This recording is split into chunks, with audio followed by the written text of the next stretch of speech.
because that's in the 80s. A lot of foreign marry some other culture from other countries, and they will assuming, you're jokingly probably, or there is some not pleasant question. They ask you, are you one of the male bride order? How does that make you feel? And that your son is trying to. I need a tissue. Oh, you okay? You cut it. Okay, we can cut. Okay. Cut it. Between worlds, Filipino Australian. Welcome back to Kababayan. Today we are having a very honest discussion with Matthew Victor Pastor, who is the filmmaker. Yes, I'm here with Matthew at the Los Angeles Asia Pacific Film Festival. Best short film director Matthew Victor Pastor. I hope this film plays all around the world. Matthew Victor Pastor, so excited, flown in from Melbourne, Australia for the Sid Manila Film Festival. We've flown down from Melbourne, Australia, and we are so excited to be at the Mammoth Lakes Film Festival. Introducing.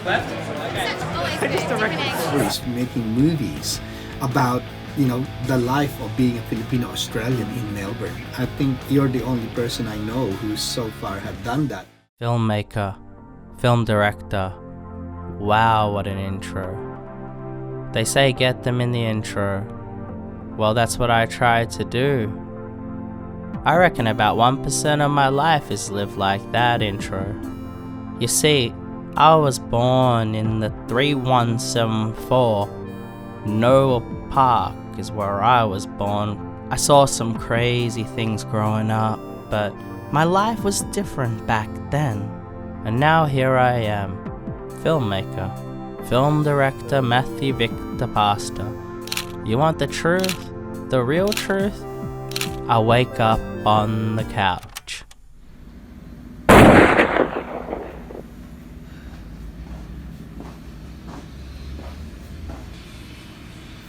Wake up. Don't you have an interview at 9:30? 我是他的助手，然后我现在有就是从事在帮他做道具啊，什么什么什么之类的。然后他是一个疯子，所以他没有地方睡，所以我现在就给他一个。Basically need to set up for this Skype call because Core Asian Media they're a company that promotes like Asian. They're doing this like 1 hour Skype call, which I'm pretty nervous about.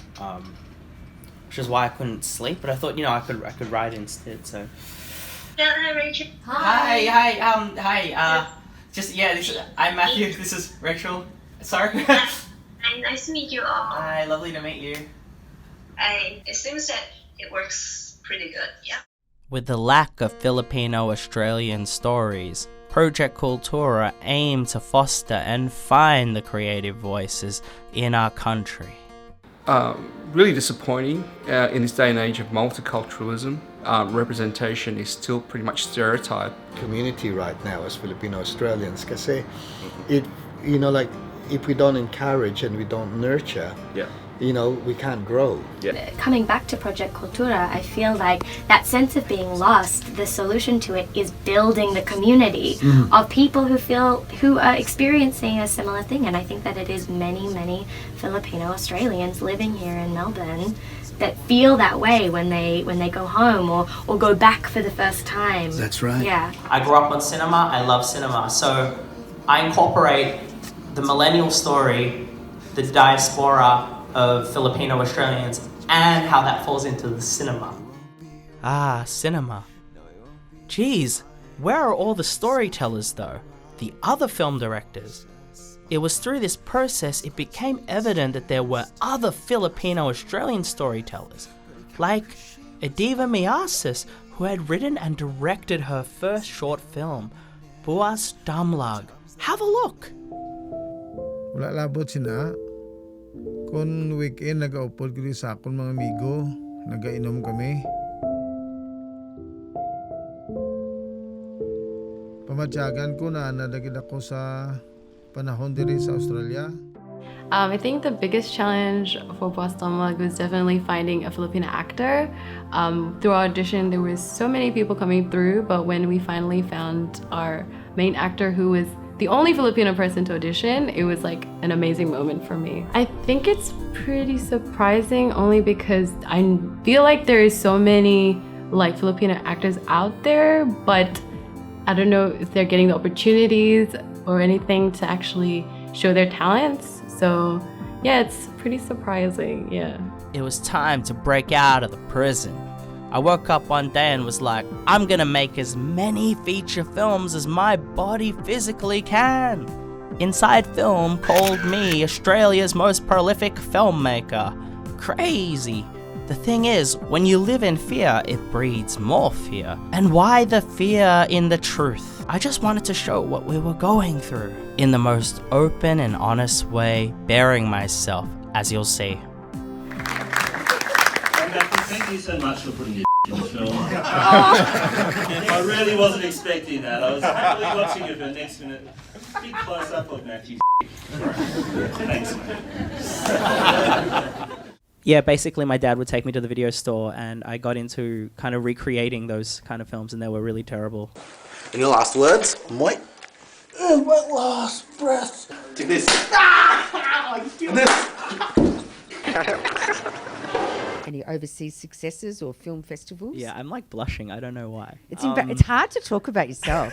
Talking about myself was always a bit of a sore spot. I think a lot of Asians in the West feel this. My mum never exposed me to the Tagalog that she grew up on, nor did she really refer to me in any way as a Filipino, but more an Aussie. And here I was back in the motherland, getting success with an independent Filipino-Australian film. Here I was, finding myself, but also finding pride and a family in cinema culture that I love. My uniqueness came from being Filipino. So here we were at Sinag Manila closing night, and I was nominated, and so was my childhood friend, composer Fergus Cronkite. And of course to all of the Sinag Manila 2018 participants. And the winner is Fergus Cronkite for Melodrama. And yeah, he told me to bring a trophy back for him, and I did, and I'm very happy. I'd also like to thank Brillante and Wilson and the fantastic Sinag Manila crew. Thank you so much for this award. Thank you. I met with Meridel from SBS Filipino to get her perspective too, as a media personality in Australia of Filipino descent. Because like my children were born here, you became Australian because you live here and you were born here. And this is the community that you belong now to. But you belong to a Filipino-Australian identity. So it's something that you would have to continuously teach your children or impart to your children, and you would have to consciously tell them, we don't do things this way because you're Filipino. In Filipino culture, this is how it is. So you take some of that with your Australianness and blend it together, and that's who you are. Telling the story that I feel, for me very personally, Asian representation in film and media, that's my personal journey, because and I did a like kind of interview in ABC like news recently, and I was like talking about diversity especially, but it's funny because we talk about diversity, but when you're making independent films, like my angle is very particular. Like I have a niche that I found through that diversity, so it's whatever a weakness can be a strength. So find your personal story and tell it on a low budget is what I'm, I guess, getting at. I don't want to go into much detail. Melodrama Random Melbourne is going to have its Australian premiere at the Adelaide Film Festival. Full circle to actually play in Australia, it's just like, I'm stoked, you know. Like, I felt that no Australian festival was going to play Melodrama Random Melbourne. And, you know, I guess I'm, you know, I mean, it's an honour to be selected, but I guess it proves that sometimes, you know, you have to have a little bit of faith in your work, despite how you perceive yourself to be. So I think that's like kind of a good takeaway. Maganda! Maganda's open, yay! Maganda! Maganda!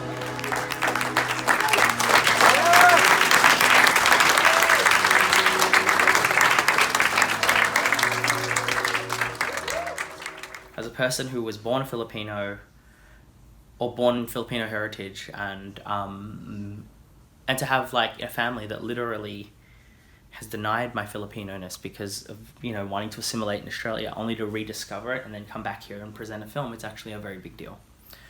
Because I feel like an outsider, and I feel like an outsider at home. Heart's racing, and I think that's a good thing. Maybe if your heart's racing, that means you care. It's amazing how fear can stop us from following our stories and passion.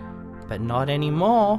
We don't have to have any more situations where it's near impossible to find a Filipino actor to be in our films. Because in the future, when there's more of us following passion and art, we will be between worlds. Filipino-Australian. The end. Congratulations, mate. Thank you. How does it all feel after the world premiere? What are the emotions like now? I'm just going to apologise for that film and its existence. Early reviews have dropped. Oh. They're calling you the most distinctive and eccentric voice in Australian cinema.